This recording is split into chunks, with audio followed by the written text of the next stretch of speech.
नमस्कार, यूपी के evening news bulletin में आपका स्वागत है। मैं हूं आपके साथ अरशद। आइए नजर डालते हैं दिन भर की 10 बड़ी खबरों पर। माफिया मुख्तार अंसारी फर्जी शस्त्र लाइसेंस मामले में दोषी पाया गया है। वाराणसी की एमपी एमएलए कोर्ट ने मुख्तार को आर्म्स एक्ट के तहत दोषी करार दिया है। अदालत बुधवार को दोपहर 12 बजे मामले में सजा सुनाएगी।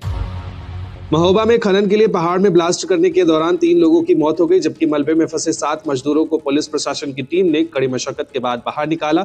हादसा कबरई थाना क्षेत्र के पहरा गांव के पास हुआ है। हापुड़ में साल 2018 में गौकशी के शक में कासिम की पीट कर हत्या करने के मामले में आज कोर्ट ने 10 दोषियों को उम्र कैद की सजा सुनाई है। बता दें, ये वीडियो उस वक्त का है जब मॉब लिंचिंग का शिकार कासिम भीड़ से पानी मांग रहा था।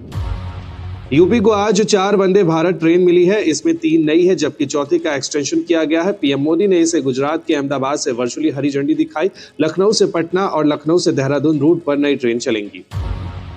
फर्रुखाबाद में छोटे भाई ने गड़ासे से काटकर बड़े भाई की हत्या कर दी। वारदात के बाद उसने फर्श को धोया, हथियार को साफ किया, फिर करीब 3 घंटे तक बॉडी के बगल में बैठा रहा। पुलिस ने आरोपी को गिरफ्तार कर लिया है।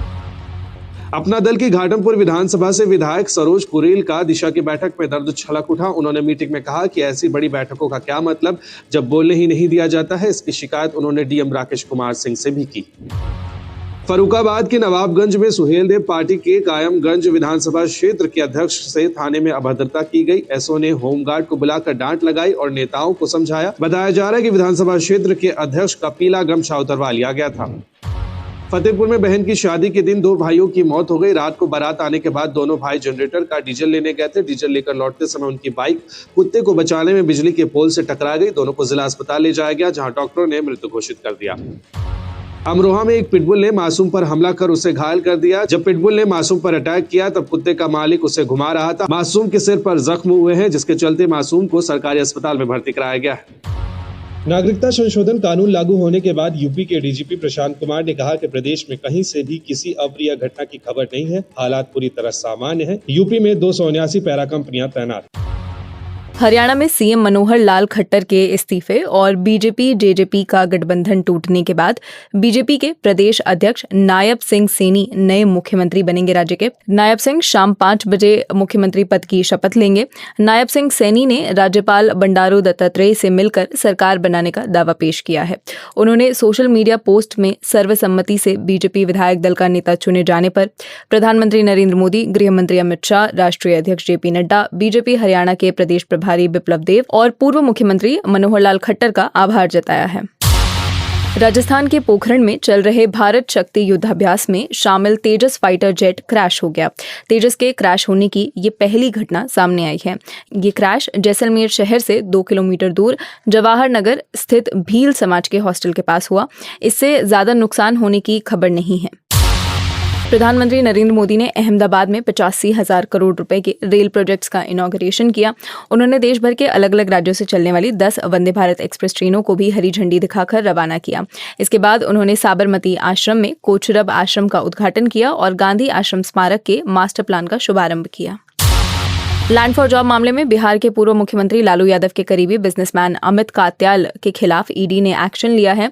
ईडी की टीम ने दिल्ली, गुरुग्राम और सोनीपत के 17 ठिकानों पर छापा मारा है। अमित कात्याल पर पहले भी जांच एजेंसी एक्शन ले चुकी है। इस मामले को लेकर कात्याल को नवंबर 2023 में गिरफ्तार किया गया था।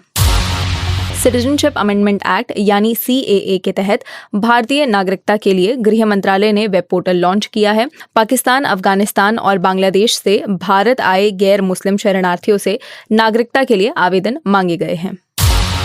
बीजेपी की केंद्रीय चुनाव समिति की दूसरी बैठक कल देर रात तक चली, जिसमें प्रधानमंत्री नरेंद्र मोदी, गृह मंत्री अमित शाह और जेपी नड्डा शामिल हुए। सुगबुगाहट है कि बैठक में दूसरी लिस्ट के लिए 7 राज्यों के 90 कैंडिडेट्स के नाम फाइनल कर लिए गए हैं। इसका ऐलान आज या कल में हो सकता है। हालांकि तमिलनाडु, बिहार और उड़ीसा की लिस्ट में देरी हो सकती है। उत्तर प्रदेश के महोबा में एक पहाड़ में ब्लास्ट करते हुए बड़ा हादसा हुआ है। हादसे के वक्त 10 से 12 लोग काम कर रहे थे। इसमें 4 लोगों की मौत हो गई है, जबकि मलबे के नीचे अभी 8 मजदूरों के फंसे होने की आशंका है। हादसे की सूचना पर पुलिस प्रशासन की टीम मौके पर पहुंच के रेस्क्यू ऑपरेशन में जुट गई है। प्रधानमंत्री नरेंद्र मोदी के अरुणाचल दौरे पर चीन की प्रतिक्रिया को भारत ने खारिज कर दिया है। भारतीय विदेश मंत्रालय के प्रवक्ता रणधीर जायसवाल ने आज एक बयान में कहा कि हम प्रधानमंत्री की अरुणाचल प्रदेश यात्रा के संबंध में चीनी पक्ष की टिप्पणियों को खारिज करते हैं। भारतीय नेता अन्य राज्यों का दौरा करने के साथ साथ समय समय पर अरुणाचल प्रदेश का दौरा भी करते रहते हैं। Stockholm International Peace Research Institute की तरफ से जारी हुई एक रिसर्च में दावा किया गया है कि भारत दुनिया का सबसे बड़ा हथियार इंपोर्टर देश है। बीते 5 साल में उसने दुनिया में सर्वाधिक हथियार खरीदे हैं। रिपोर्ट के मुताबिक 5 साल में भारत की हथियार की खरीद में 4.7% का इजाफा हुआ है। भारत के साथ ही एशिया में जापान में हथियार आयात 155% बढ़ा। वहीं चीन के हथियार आयात में 44% की गिरावट रही। पाकिस्तान 5वां सबसे बड़ा हथियार आयातक रहा है। अमेरिका के पूर्व राष्ट्रपति डोनाल्ड ट्रंप ने ऐलान किया है कि अगर वो आगामी राष्ट्रपति चुनाव जीतते हैं तो सबसे पहले अमेरिकी सीमाओं को सील करेंगे। इसके साथ ही ट्रंप ने कहा कि 6 जनवरी 2021 को कैपिटल हिल हिंसा मामले में फंसाए गए लोगों को भी वो जेल से बाहर निकालेंगे। बता दें कि इससे पहले भी ट्रंप अमेरिकी सीमाओं को सील करने की बात करते रहे हैं। अपने राष्ट्रपति पद के पहले कार्यकाल से ही ट्रंप के एजेंडे में अवैध शरणार्थियों का मुद्दा सबसे ऊपर रहा है। भारत ने मालदीव में मौजूद अपने सैनिकों को निकालना शुरू कर दिया है। मालदीव के मिहारू अखबार के मुताबिक अद्दू आइलैंड पर मौजूद भारत के 25 सैनिक अब देश छोड़कर जा चुके हैं। मिहारू ने अपनी रिपोर्ट में दावा किया है कि मालदीव की नेशनल डिफेंस फोर्स ने उन्हें इसकी जानकारी दी है। हालांकि भारत या मालदीव की तरफ से अब तक इसकी कोई आधिकारिक पुष्टि नहीं हुई है। इससे पहले 29 मई को मालदीव में भारतीय सैनिकों को रिप्लेस करने के लिए 26 टेक्निकल कर्मियों का पहला बैच मालदीव पहुंच गया था।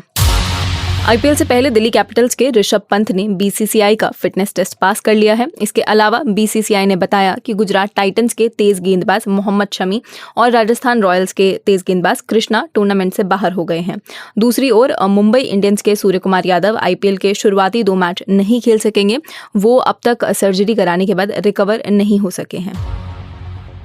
हरियाणा में भाजपा अध्यक्ष नायब सिंह सैनी ने मुख्यमंत्री पद की शपथ ले ली है। उन्हें पूर्व मुख्यमंत्री मनोहर लाल और उनके मंत्रिमंडल सहयोगियों के इस्तीफे के बाद विधायक दल का नेता चुना गया। इसके बाद श्री सैनी ने राजभवन में सरकार बनाने का दावा पेश किया। जननायक जनता पार्टी के साथ भाजपा का गठबंधन टूटने के बाद नए मुख्यमंत्री की घोषणा हुई। 90 सदस्यीय विधानसभा में भाजपा ने 6 निर्दलीय विधायकों सहित 45 विधायकों के समर्थन का दावा किया है। प्रधानमंत्री नरेंद्र मोदी ने कहा है कि आत्मनिर्भर भारत के बिना विकसित भारत की कल्पना संभव नहीं है। उन्होंने कहा कि अगर देश को विकसित करना है तो दूसरों पर निर्भरता कम करनी होगी। श्री मोदी आज राजस्थान के पोखरण में तीनों सेनाओं के भारत शक्ति अभ्यास के बाद एक कार्यक्रम को संबोधित कर रहे थे। यह अभ्यास स्वदेश निर्मित रक्षा उपकरणों का शक्ति प्रदर्शन है। उन्होंने कहा कि आज देश खाद्य तेल से लेकर आधुनिक लड़ाकू विमान बनाने तक हर क्षेत्र में आत्मनिर्भरता पर जोर दे रहा है। प्रधानमंत्री ने कहा कि तीनों सेनाओं के योद्धा भारत में बने आधुनिक उपकरणों और हथियारों का उपयोग कर रहे हैं, जिससे देश की ताकत का पता चलता है। मेक इन इंडिया की सफलता हमारे सामने है। हमारी तोपों, टैंकों, लड़ाकू जहाजों, हेलीकॉप्टर, मिसाइल सिस्टम, ये जो गर्जना आप देख रहे हैं, यही तो भारत शक्ति है। हथियार और गोला बारूद, संचार उपकरण, साइबर और स्पेस तक हम मेड इन इंडिया की उड़ान अनुभव कर रहे हैं। यही तो भारत शक्ति है।